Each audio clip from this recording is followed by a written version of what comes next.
नमस्कार दोस्तों, प्रज्ञावाणी YouTube channel में आप सभी का स्वागत है। प्रस्तुत है भारत भाग्य विधाता पार्ट 5। परिस्थितियां बदलने लगी।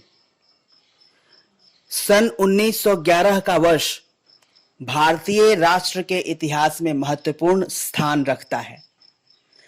6 साल पहले वायसराय लॉर्ड कर्जन ने बंगाल का विभाजन किया था। इस विभाजन ने भारत राष्ट्र को झकझोर कर जगा दिया। वायसराय के फैसले से लोगों में इतना रोष फैला कि वे अंग्रेजी माल का, विशेषकर इंग्लैंड में बने कपड़ों का बहिष्कार करने लगे। इन्हीं दिनों वंदे मातरम का उद्घोष किया जाने लगा। भारत को मातृभूमि और मां के रूप में पूजने, उसे अंग्रेजी दास्ता के बंधनों से मुक्त कराने के लिए जन चेतना जगाई जाने लगी। सरकार को आंदोलन सहन नहीं हुआ। उसने फूट डालने और दमन करने की नीति अपनाई। आंदोलन में भाग लेने वाले को जुर्माने, सुविधाओं में कटौती और नौकरी आदि में रुकावट डालने की नीति अपनाई गई। फिर भी आंदोलन नहीं रुका तो दमन की नीति अपनाई गई।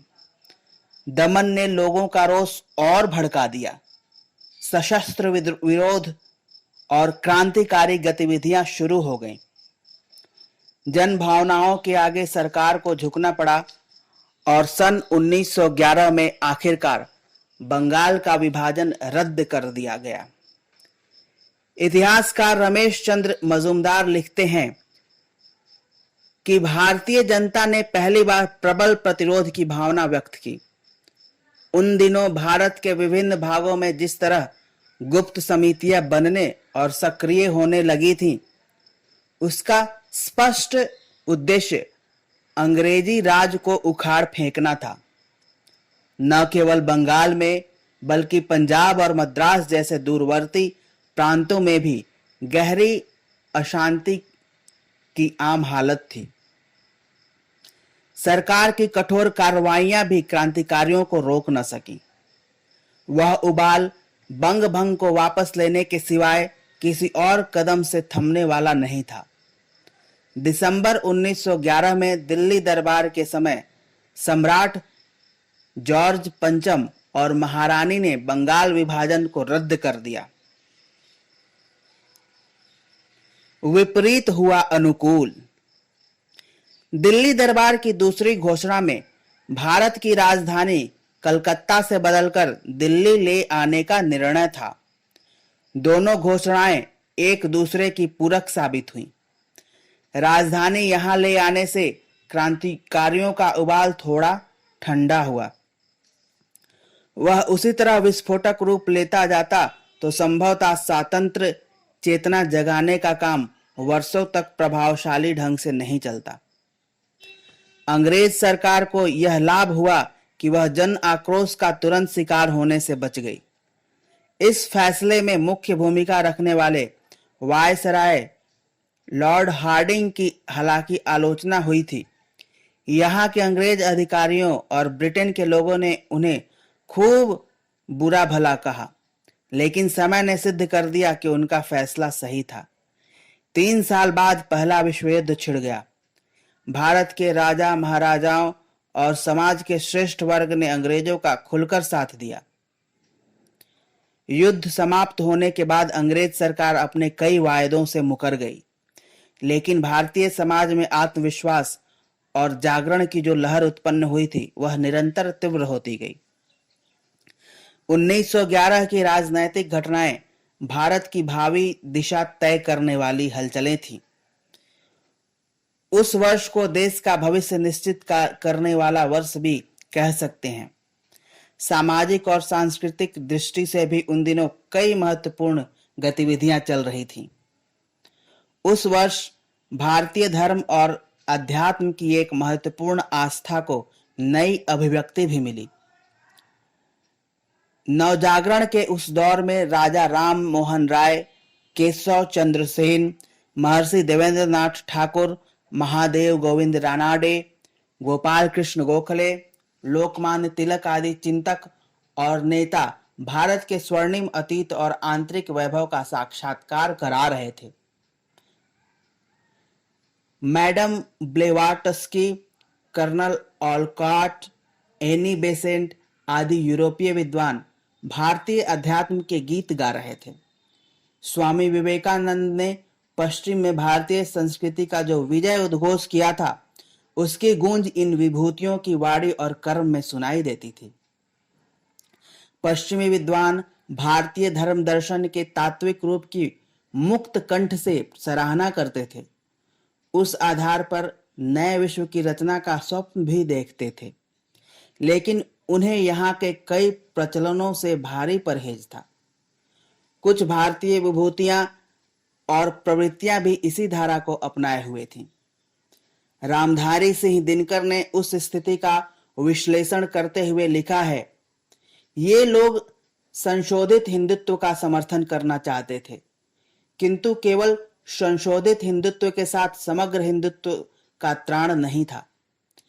आखिर इस बात का क्या जवाब था कि इन सुधारकों और प्रगतिशील विचारों के बावजूद सारी जनता पत्थर को पूज रही थी, राम और कृष्ण को अवतार मान रही थी एवं पुराणों और पुरोहितों को छोड़ने के लिए तैयार नहीं थी। उस समय का हिंदुत्व ईसाईयत का भारतीय संस्करण हो गया था। एनी बेसेंट ने संशोधित या तथाकथित प्रगतिशील हिंदुत्व को अधूरा और खंडित बताया।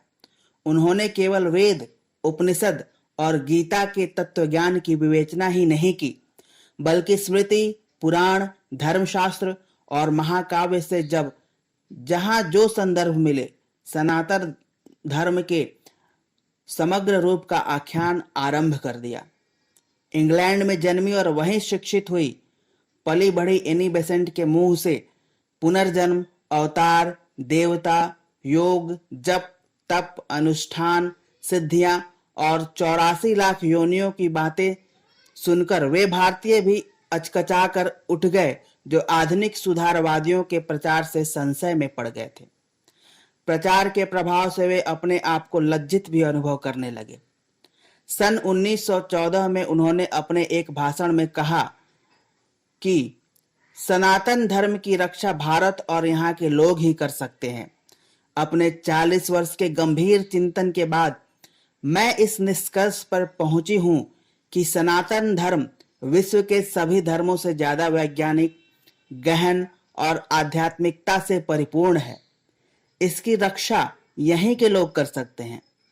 हम बाहरी लोग आपकी चाहे जितनी प्रशंसा करें, आपका उद्धार आपके ही हाथ में है। आप किसी प्रकार के भ्रम में न रहें। सनातन धर्म के बिना भारत के सामने कोई भविष्य नहीं है। एनी बेसेंट ने सनातन धर्म का जो स्वरूप पश्चिमी विद्वानों और उनके भारतीय अनुयायियों को समझाया था, उसके स्रोत वेद, उपनिषद, दर्शन, स्मृति शास्त्र, रामायण, महाभारत और पुराण आदि ग्रंथ थे। उसमें देवी देवता, सिद्ध आत्माएं, अवतार, दैवी शक्तियां और ईश्वर के सगुण, निर्गुण सभी रूप समाविष्ट हैं। तीर्थ, आश्रम, देवस्थान, मंदिर, देवालय और आश्रम आदि पवित्र स्थानों पर उसकी तरंगे विशेष रूप से अनुभव की जा सकती हैं। वह गूढ़ तत्व चिंतन से लेकर सहज लोक विश्वासों में विविध रूपों में प्रकट होता है। ब्रिटेन से चलकर आई भारत भक्त विदुषी एनी बेसेंट ने 1920 के बाद भारत की स्वतंत्रता के लिए चल रहे प्रयत्नों को भी प्रेरित किया, लेकिन उनका मूल योगदान सांस्कृतिक था। बनारस के सेंट्रल हिंदू कॉलेज में उन्होंने भारत के तत्वज्ञान की मीमांसा की और कहा कि सनातन धर्म का पुनर्जीवन, उत्थान और उसे सुदृढ़ बनाना पहला भारतीय अनुष्ठान है। इस कार्य के साथ ही आत्मसम्मान, अतीत का गौरव, भविष्य में विश्वास और भारत के साथ विश्व के नए निर्माण के दायित्व भी जुड़ जाते हैं। यह भाषण सन 1911 में दिया गया था। उल्लेखनीय है कि इस कॉलेज की स्थापना एनी बेसेंट ने स्वयं की थी। स्थापना और विकास के लिए उन्होंने अपनी संचित संपदा लगा दी थी। यही कॉलेज आगे चलकर बनारस हिंदू विश्वविद्यालय के रूप में परिणत हो गया। हमारे चरित्र नायक के दीक्षा गुरु पंडित मदन मोहन मालवीय ने विश्वविद्यालय की स्थापना के बाद उसके विकास और गौरव के लिए जो किया अथवा कर सके, उसके मूल में भारतीय आत्मा एनी बेसेंट का परिश्रम ही जाता था। धन्यवाद। पुनः मिलेंगे अगले संस्करण में। तब तक एक गुजारिश कि आप हमारे YouTube चैनल प्रज्ञावाणी को लाइक, सब्सक्राइब और कमेंट करें।